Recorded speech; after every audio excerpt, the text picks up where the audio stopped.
साथियों नमस्कार, स्वागत है आप सभी का आपके अपने यूट्यूब प्लेटफ़ॉर्म पर। तो आप सभी को ये खबर कहीं न कहीं से पता चली होगी, नई शिक्षक भर्ती को लेकर के एक और रास्ता क्लियर होने जा रहा है। क्या है ये रास्ता? कैसे मैं ये बात कह रहा हूँ कि एक और रास्ता क्लियर होने जा रहा है? सुप्रीम कोर्ट में अर्जी दाखिल हो चुकी है। 51,000 पदों को लेकर के जो बात थी, 5 साल पुराने जो घाव थी, वो फिर से ताज़ा हो गई है। क्या है 5 साल पुरानी घाव? आप सभी को पता है कि 72,825 की भर्ती जो हुई है 2011 में और 69,000 की वैकेंसी जो हुई है 18 में। उन दोनों मामले को एक कर दिया गया सुनवाई के दौरान। 69,000 पर स्पेशल जो आरक्षण वाला मामला था उसी पर सुनवाई चल रही थी और उसी सुनवाई के दौरान सुप्रीम कोर्ट में एक और मामला टैग कर दिया गया, शिक्षा मित्रों का मामला टैग कर दिया गया उसी के साथ। अब अगली सुनवाई जो है 19 फरवरी को है। यानी कि अब 19 फरवरी को एक और मामला उसके साथ टैग हो चुका है, वो है 51,000 रिक्त पदों का मामला शिक्षा मित्रों की तरफ से जो याचिका दायर की गई थी 2025 में। क्या है ये मामला? डिटेल इस सेशन के अंदर आप सभी को हर एक बारीकी को समझाऊँगा। बने रहिएगा सेशन में, वीडियो को लाइक कर दीजिएगा, चैनल पर नए होंगे तो आप चैनल को सब्सक्राइब कर दीजिएगा। यह लड़ाई सुप्रीम कोर्ट द्वारा किए गए एक और मौके के वादे को 5 साल बाद याद दिलाने और उसे जबरदस्ती लागू करवाने की है। 2020 में अधिकार मिला था शिक्षा मित्रों को, लेकिन 26 तक न्याय नहीं मिला। अब ये कौन से अधिकार की बात है? क्या ये खाली शिक्षा मित्रों का अधिकार है? नहीं, इसमें सभी विद्यार्थियों का अधिकार जुड़ा हुआ है। आइए समझते हैं। राम शरण मौर्य बनाम उत्तर प्रदेश राज्य का एक मामला आपको याद दिलाते हैं। सुप्रीम कोर्ट ने 69,000 शिक्षक भर्ती को सही ठहराया था। ये मामला मैं आपको याद दिलाता हूँ कि शिक्षा मित्रों को पूरा टीचर मान लिया था सपा गवर्नमेंट ने और बीजेपी के आने के बाद जो है सुप्रीम कोर्ट के रास्ते से ही शिक्षा मित्रों को अयोग्य ठहरा करके पूर्ण टीचर के बजाय फिर से शिक्षा मित्र बना दिया गया। अब इनके जगह पर जो पद रिक्त हुए उन पदों को सरकार को भरने का आदेश मिला। सरकार ने 68,500 और 69,000 की वैकेंसी निकाल करके पदों को भरा। लेकिन अब यहाँ पर बात कौन-सी आ गई थी? कट ऑफ वाला जो खेला था, वो मामला अटक गया था। 68,500 में जो कट ऑफ था वो 35, 30, 35, 40 वाला था। 69,000 की वैकेंसी में अचानक से कट ऑफ 60-65 का कर दिया और शिक्षा मित्रों को ये बर्दाश्त नहीं हुआ कि इतना हाई कट ऑफ कैसे तय किया जाएगा, हम तो क्वालीफाई ही नहीं होंगे, तो फिर जो हमें 25 अंक वेटेज मिल रहा है उसका हमें लाभ ही क्या मिलेगा? मामला सुप्रीम कोर्ट में चला गया। कोर्ट ने स्पष्ट कहा था कि 69,000 की वैकेंसी सही है, जायज़ है, जो सरकार ने कट-ऑफ तय किया है वो भी सही है। रही बात शिक्षा मित्रों के हितों को लेकर के, तो अगली भर्ती में और मौका एक और मौका देने की बात सुप्रीम कोर्ट ने कह दिया था कि शिक्षा मित्रों को हितों को ध्यान में रखते हुए एक और भर्ती में इन्हें एक बार और वेटेज मिल जाएगा, एक बार और छूट मिल जाएगा, एक बार और मौका दिया जाएगा। सरकार ने हलफनामा भी जमा किया उस समय। उस समय सरकार ने कोर्ट में हलफनामा देकर स्वीकार किया था कि उनके पास लगभग 51,112 पद खाली हैं और इस भर्ती को यानी 69,000 को सही तरीके से संचालित होने दिया जाए, इसकी कार्यवाही को आगे बढ़ने दिया जाए।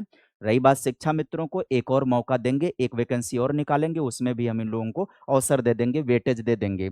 पद खाली हैं, कोर्ट का आदेश है, फिर भी भर्ती प्रक्रिया अभी तक शुरू नहीं हुई।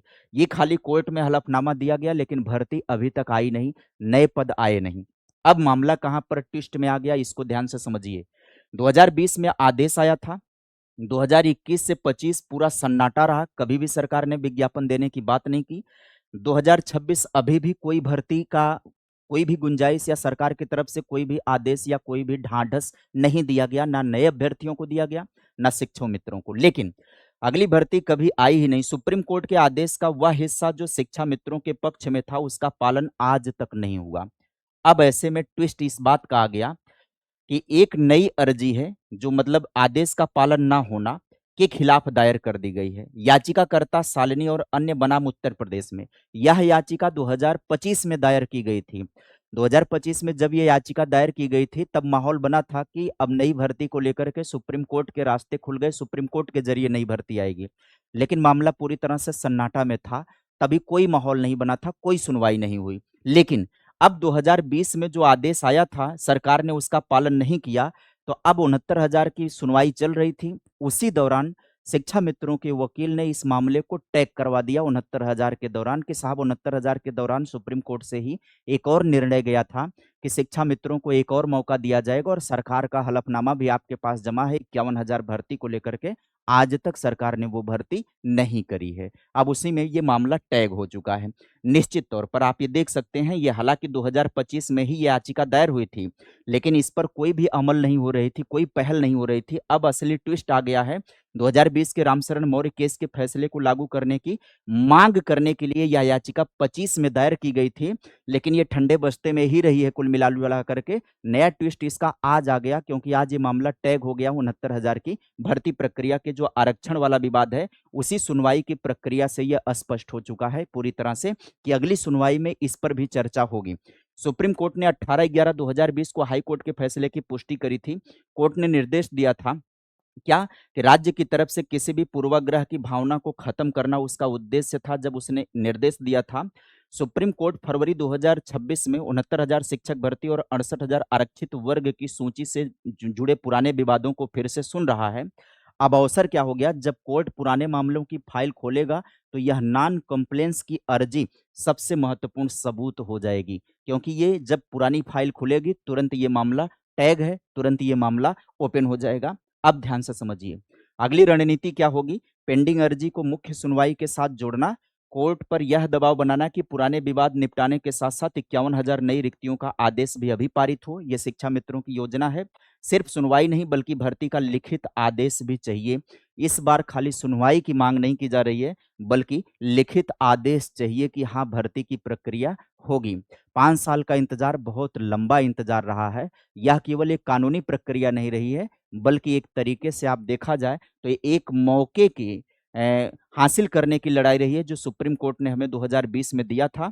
अब उसे हकीकत में बदलने का समय आ गया है। तो सुप्रीम कोर्ट शिक्षा मित्रों की तरफ से इस मामले को टैग करवा लिया गया है, और ये केवल शिक्षा मित्रों की तरफ से ही अच्छी खबर नहीं हो सकती है, ये उन सभी सामान्य विद्यार्थियों के लिए भी अच्छी खबर हो सकती है जो सुपर टेट की राह देख रहे हैं, जो अध्यापक भर्ती परीक्षा का इंतजार कर रहे हैं। यदि 19 तारीख को सुनवाई में इस मामले को ओपन किया गया तो निश्चित तौर पर इस पर भी सुप्रीम कोर्ट की कोई ना कोई टिप्पणी आएगी, निश्चित है।